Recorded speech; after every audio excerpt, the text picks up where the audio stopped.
We begin to improve. We develop more strength. Again, like lifting weights, the first day we start lighter and the next day a little bit heavier, and we're going to move to stronger and stronger amounts till we're able to move our life in the direction we want as quickly as we can think it. That's our goal, to be able to use our personal power on a daily basis.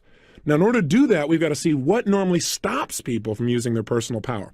And that's the purpose of this tape. I want to share with you what I believe is the controlling force in all human behavior. What drives us? In other words, everyone could take action.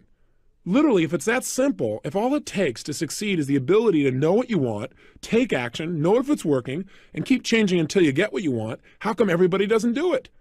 The reason is fear. And the fear is usually fear of failure or success or rejection. But the real word I would use for this thing we're afraid of is pain. I believe that every single person on this earth is driven by two forces. Number one, their need to avoid pain. And number two, their desire to gain pleasure. Those two twin forces are the drive behind all human behavior. So let me ask you a question. My guess would be this isn't the first set of self-improvement tapes that you've invested in your lifetime. Did you really use the last set you invested in? My hallucination is the answer is no, you didn't use them at least at the level you could have. And the reason I quote unquote hallucinate that is I found out the statistics show that less than 10% of the people who purchase tape programs ever listen to them in their entirety. That just blows my mind. Somebody's invested money, time, they wanted a result, but they didn't follow through. Or worse, they invested in a program and they listened to it and then they didn't use what they listened to. But there's anything that I'm going to try and push you to do as your friend and as your success coach, if you'll let me be that for you in this program, it's to get you to act on everything we talk about, to keep the ideas simple and focused, but get you to use them. See, you don't have to have a complicated idea to make a difference in your life. What you need are ideas that you apply. And that's what we're really going to go for 1,000% in this program. But the question is, how could somebody go to school? How could somebody go to a seminar? How could somebody read an excellent book and still not produce the results? So why didn't I follow through? I obviously wanted the results that I knew this book could give me. Why haven't you followed through on some of the things you know you really want? Why not? Why haven't you used your personal power and taken action? What has prevented you from taking action? And I would suggest to you it's what this tape is about. The two controlling forces have directed your life and kept you at times from taking action. And those forces again are the twin forces of pain and pleasure. Remember, everything we do in life, we do out of our need to avoid pain or a desire to gain pleasure. I'll give you an example. I don't know if you're a lady listening or a gentleman, but when I speak to audiences, I'll invariably ask the ladies in the audience, please raise your hand if you put on makeup today. Do you know that 90% of the audience will raise their hand? Many times 99. Now, think about that. Why do they put on makeup each day, or why do you if you're a lady? Why? Is it because you wake up in the morning and say, look in the mirror and say, God, I love this process? I doubt it very seriously.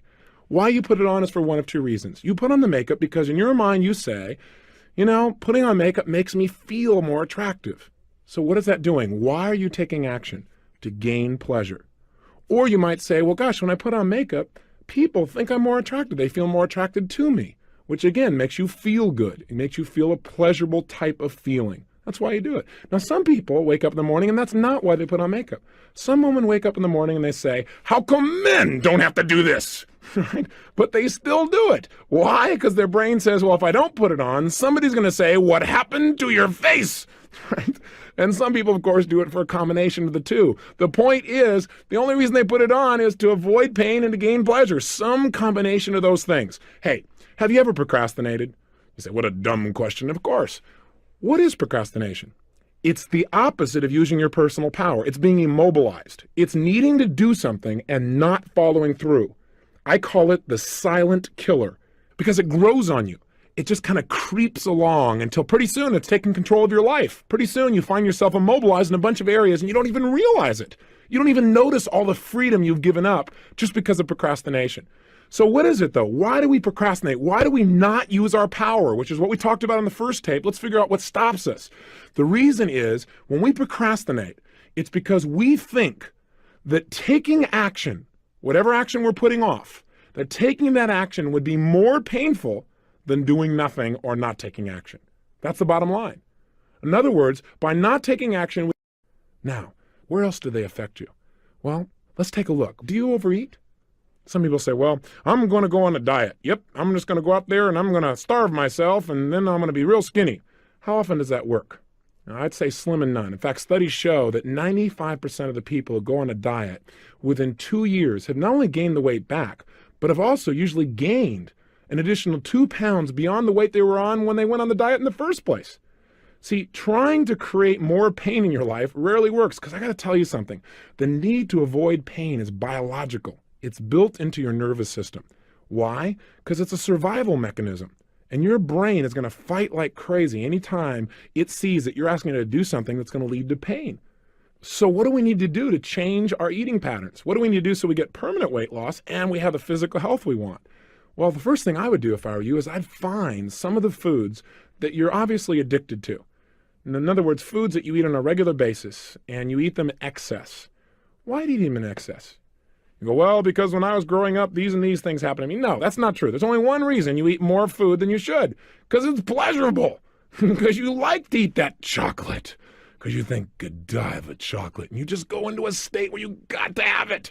See, you associate deep, deep pleasure, and that's why you go for it. Now you say, yeah, but being fat is really painful. That's true. But the reason you ate the chocolate, because in that moment, what was more real to you? The pain of being fat or the pleasure of the chocolate?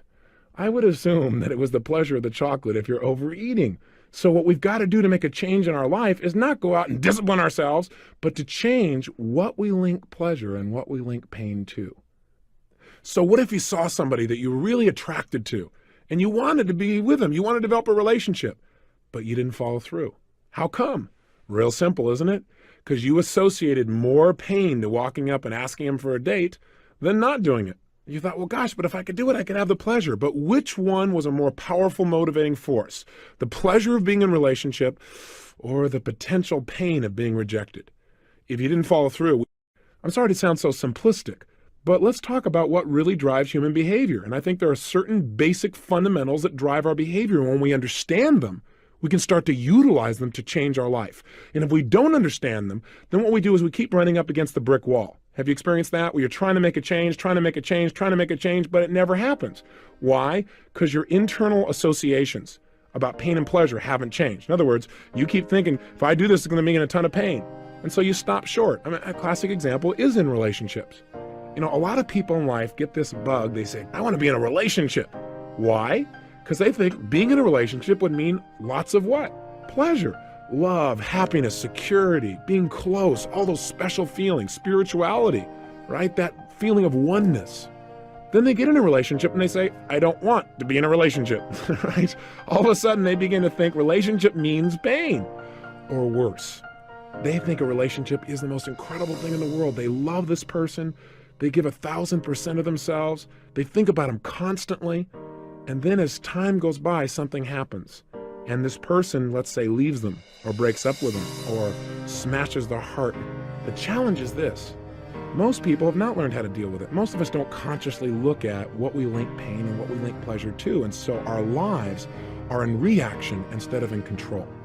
So for example, let's say you had a great relationship, somebody you really loved, gave 100% as we started to talk about. And then all of a sudden, one day, something bad happens. They cheated on you, they left you, they lost interest, they were less motivated or attracted than you were. What happens for some people is they have this thing called pain at this moment. And what they link up in their mind is relationships equal pain. Now there's a problem, because also in their mind, they have this other association in their nervous system, and that association is relationships equal pleasure. So what happens in the future? Well, for a long time, this person will probably avoid relationships. You know, they won't get too attracted. They won't express themselves real fully, or they'll be a little bit more closed down. Does this sound like somebody you know? Maybe somebody you know personally? And then what happens is eventually, maybe some of the pain wears off. And they see somebody and they get attracted or they develop a neat relationship and it starts to grow. But there's a point in the relationship when it's going really, really well, when all of a sudden that person begins to sabotage the relationship. Now, have you ever done that? Usually it's because inside your mind, something has happened and your brain's going, oh my gosh, I'm getting all this pleasure. But I know what's happening next. Relationships will equal pain eventually, so I better get out quick before the pain gets here. Now, I want you to realize that this idea of pain and pleasure doesn't just shape your emotional life or whether, for example, you smoke cigarettes or overeat or whatever the case may be, but it affects every aspect of your life, every aspect, big things and little things. Sometimes business people say to me, boy, this pain pleasure thing, this really affects my business, doesn't it? I said, affects your business, it's everything. It all comes down to people don't even buy the best product anymore. They buy the product they associate the most pleasure to and the least pain. All marketing is, when you watch a commercial, is them trying to get you to link pleasure to their product and pain to the competition. Management is understanding pain and pleasure. What drives somebody? Because if you want to motivate a human being, you got to find out what already motivates them. If you want to influence them, you got to find out what already influences them. What do they already link pain or pleasure to? I'll give you an example. I worked with a gentleman. He was one of the first people that I took on as a private client. Now I have a group of people that pay me between $1 and $4 million a year to personally coach them. I don't say that to impress you, but I want to impress upon you, these people will not pay that kind of money unless they get real results. And this man was the first client I took on, was a man who made $500 million in one day, one of the top financial traders in the world. That's pretty amazing. But then he went through this challenge. And the challenge was he couldn't get himself to make any money. For almost 9 straight months, he was losing money. And so he tried everything to turn things around. And pretty soon, as you might guess, he linked major pain to trading, because every time he traded, he'd lose. His old identity was he was the best in the world. So he hired me to come in because he was at the point where he literally couldn't get himself to go into the office, because going to the office equaled pain. Can you imagine someone that good being that shut down in what I would call learned helplessness? And the man was really a genius, but his conditioning was taking over. So I came in and helped him to change this pain pleasure. I also helped him to evaluate and study him to find out what was he doing at his very best when he was the best in the world. What was he doing with his body, which we're going to teach you about, something called state and physiology in this program, the very things I did with him. What was he doing differently in the way he made decisions? How was he evaluating things? A lot of what this program teaches I did with him personally, and I began to turn him around. And most importantly, get him to link massive pleasure to trading, along with making sure he was using the right principles. You can get all pumped up and excited and link pleasure and do the wrong thing. So by a combination of those aspects, within less than 12 months of coaching him, and I did this seeing him once a month and then talking to him about once a week on the phone and daily through faxes, he made more than $100 million, turned things completely around and developed momentum again. So I just want you to get, this is really important for you if you're in business, as well as important for you in your personal life. And also it doesn't matter how tough things are. I dealt with a woman a couple of years ago who had 152 personalities, and she started splitting in the middle of my seminar. And in 45 minutes, I was able to help her to integrate herself. And the way I did that was by understanding the relationship of these 6 human needs, as well as the principle of pain and pleasure. So I want you to know, when you master this area of your life, you can change virtually anything. And you've got to master it around the area of learning. Things are changing so rapidly. The one skill you got to have is the ability to learn rapidly. And you know what? When we're in school, we link massive pain to learning, most of us. And so kids, boy, you can turn them around so easily when you entertain them a little bit. I try to make this little tape program somewhat entertaining. I just got my voice to try and do it and tease you and push you, but hopefully you can feel the difference, and you will over the next few days as we go through each day, day after day, building momentum. But you know what? The secret is to realize there's so much information. The only stuff we pay attention to is the stuff that moves us emotionally, something that inspires us or makes us laugh or makes us cry or makes us feel. That's the stuff we remember, and that's the stuff we use. So pain and pleasure is shaping every area of your life. And what we want to do in this tape is really start to take control of it. So we're not in reaction to our old conditioning, but we're in charge of it. And the first step to that is awareness of this principle, the awareness that this is shaping us and how it works. So the controlling force of our life, then, the thing that directs our life, is what we link pain and what we link pleasure to. Think about it. Advertisers know all about this, don't they? Advertisers know that if we're going to get people to take action, to use their power to buy things, we got to get them to associate pleasurable feelings to our product, or show them how they can eliminate some pain they already have by buying our product. Think about it. Isn't that what they really did in those old AT&T commercials? AT&T tried to give you the pleasure and the pain. What'd they do? They didn't come on with a commercial and say, listen, I know you miss your mother, call her. No, no, no. First, they took out a big knife and they stabbed you in the chest with it, right? They came out there and they showed this poor old lady saying, gosh, my son hasn't called me in forever. I miss him. He probably doesn't even love me anymore. Oh my gosh, I'm being left alone. So all the grandmas in the world start to feel pain because they realize their son hasn't called them in at least 15 minutes. On the other side, right, here's the sons out there in the world and or daughters who are watching this going, guilt, guilt, oh gosh, I've been busy, oh gosh, I need a call and everything else. And pretty soon what happens is, in the same 30 seconds after making you feel all this pain for not calling, they then show you that by calling, you'll get what? Pleasure. How does it work? In the same 30 or 60-second commercial, what happens is the son picks up the phone and calls mom, and she smiles. Oh my gosh, he does love me. And she smiles, and the music comes on behind it, and he's smiling, and there's an incredible bond and connection. You just feel your heart opening, and at the end of it, they say, don't let your family drift away. And what's happened? In 60 seconds, they've gotten you to link to their product, a way to avoid pain, plus they stirred up some of your pain, made you hurt a little more so you're more motivated, and simultaneously showing you how you can heal it and get pleasure just by picking up this little device that's nearby that they'll make money if you take action on. Now, I'm not against it because I think it's a great tool, but I want you to realize it's a pain-pleasure commercial. And then there was Citibank Visa, right? It's interesting to see what Citibank used to motivate people versus, say, American Express and what they used. They both had two classic commercials. In the Citibank commercial, there's a dark background, and a man comes on, and he's got a lot of pain. And he says, yeah, I got the phone call. It's 4 o'clock in the morning. My father was having a heart attack. I had no money. Then all of a sudden it comes on, and the Citibank lady comes on with a smile and says, you know, we heard about his problem. And she said, we wanted to help. He called us. He told us what he needed the money for. We gave him the credit. Goes back to the man. Yeah, because of Citibank, I was there. I was there at my father's hospital bed, thanks to Citibank. People who care. Now, what's the implication here? Well, if you want to solve the pain in your life, just get a Citibank Visa, and they'll handle it. You need more money? Hey, just call. They'll handle it. They understand. Well, that's an interesting way of looking at things. So how can we use this understanding of the controlling force? How can we use the understanding that pain is a greater motivator than even pleasure? Well, the way to use it is to begin to understand that in any moment in time, our reality is based on whatever we focus on. That is, at any moment in time, whatever you focus on is what's most real to you. For example, if you're looking at that piece of chocolate and you think about eating the chocolate and you just let your mind flow based on its old associations, it might say, yumbo, it's time to eat.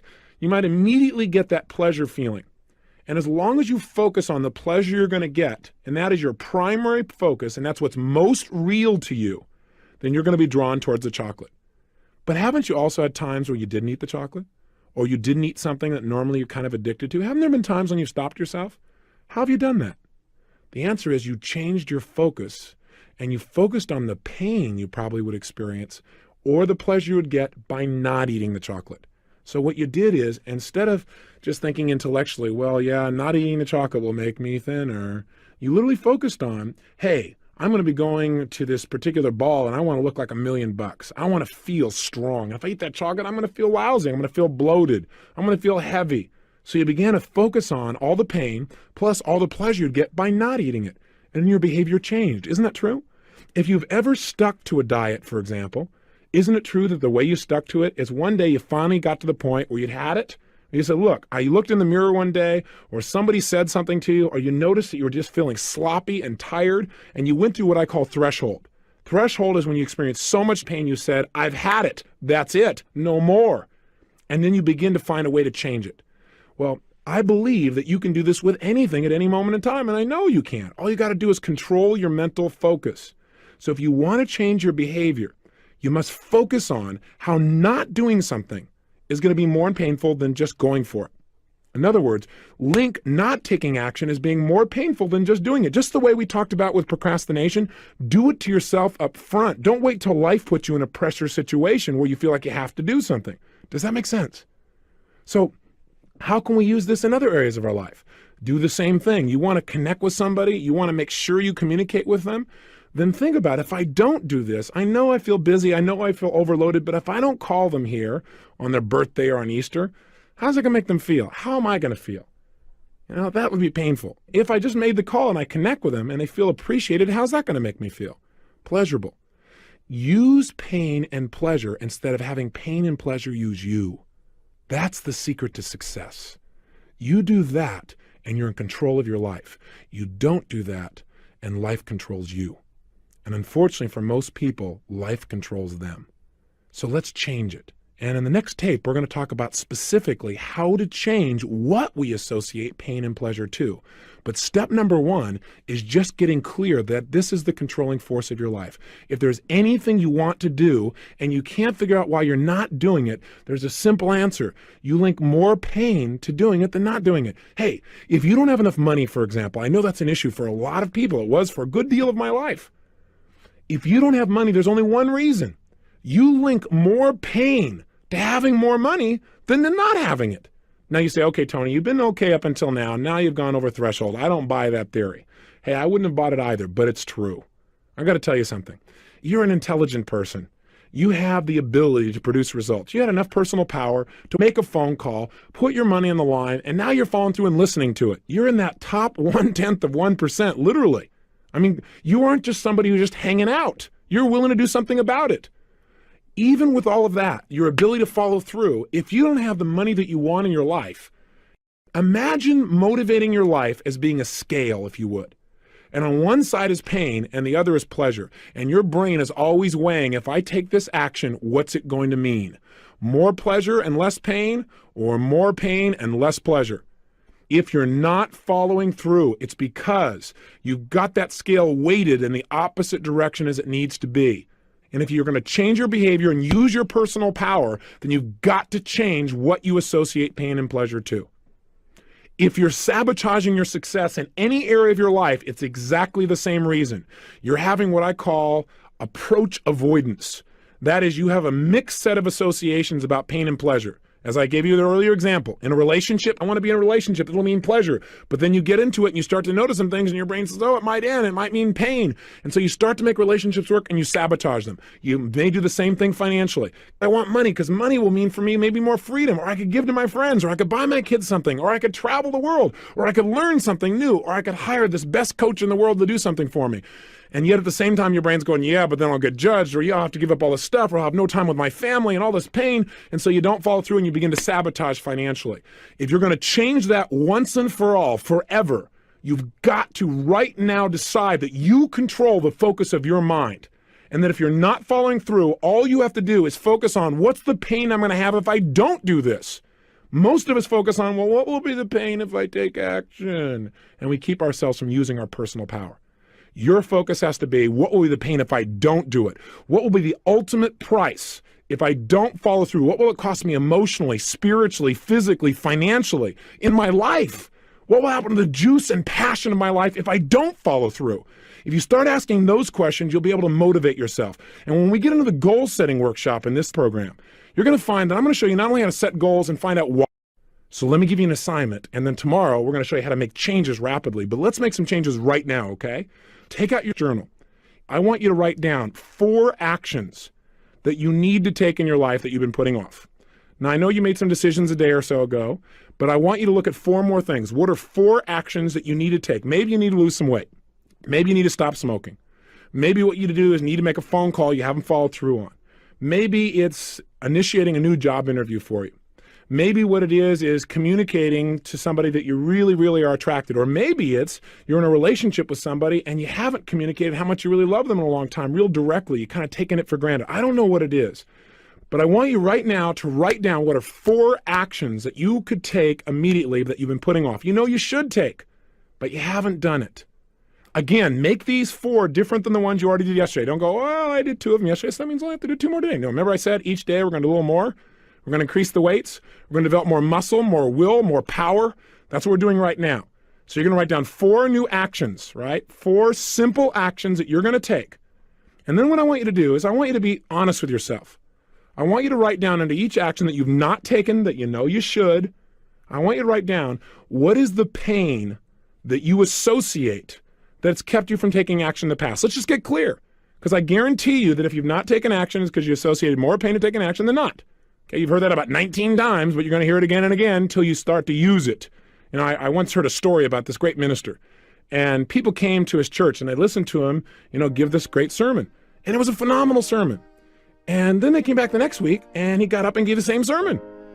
And the third week it was the same sermon. And after about 5 sermons in a row of the exact same sermon, a couple of the elders in the church decided to pull the minister aside and see if he was okay.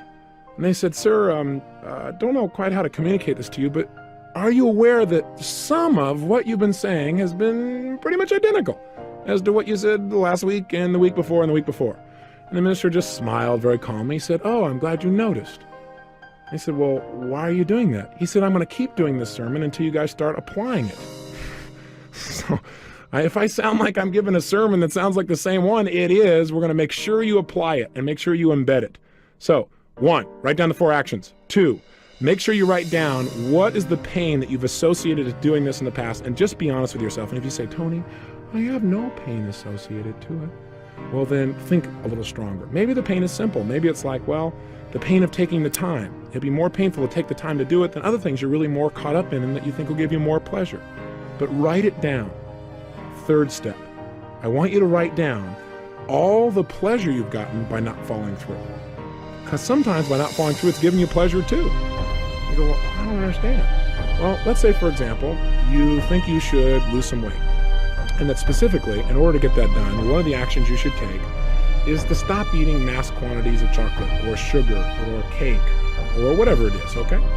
Now, why haven't you done that? Well, answer number 1, because you associate pain to dieting. In fact, what are the first 3 letters in the word diet? That ought to give you a clue why most people want to avoid it. Right? They feel like they're dying. The bottom line is that's kind of painful. So what have you done? You've associated taking something away. Loss equals pain for most of us. If we feel like we're losing something or giving something up, we feel like losing weight, it's going to be painful. So you go, well, gosh, I would be taking something away. I would be taking away things I used to have pleasure eating. So that's pain. What are all the pains that you would associate? Step 3, what's the pleasure you get by still eating? Well, you get the pleasure of eating chocolate. You get that momentary feeling inside. So that's step number 3. Step number 4, I want you to write down the opposite. What do I mean by that? What I mean is I want you to write down what it will cost you if you don't change. That is, if you don't stop eating chocolate in mass quantities, if you don't stop smoking, if you don't make that phone call that you know you need to make, if you don't start consistently working out each day, if you don't go out and really make an effort, even though it may be difficult, to get through to that person who in the past has made you mad, if you don't do that, what's it going to cost you? And be honest with yourself. What will it cost you over the next 2, 3, 4, or 5 years? What's it going to cost you emotionally? What's it going to cost you in your self-image? What will it cost you in your physical energy level? What will it cost you in your feelings of self-esteem? What will it cost you financially? What will it cost you in your direct relationships with the people you care about most? And I really want you to hone it down. And how does that make you feel? In other words, don't just go, well, it'll cost me money. Well, I will be fat. That's not enough. You got to remember, what drives us are our emotions, not just our intellect. So get emotional about it. What will it cost you, and how would that make you feel to not get those results?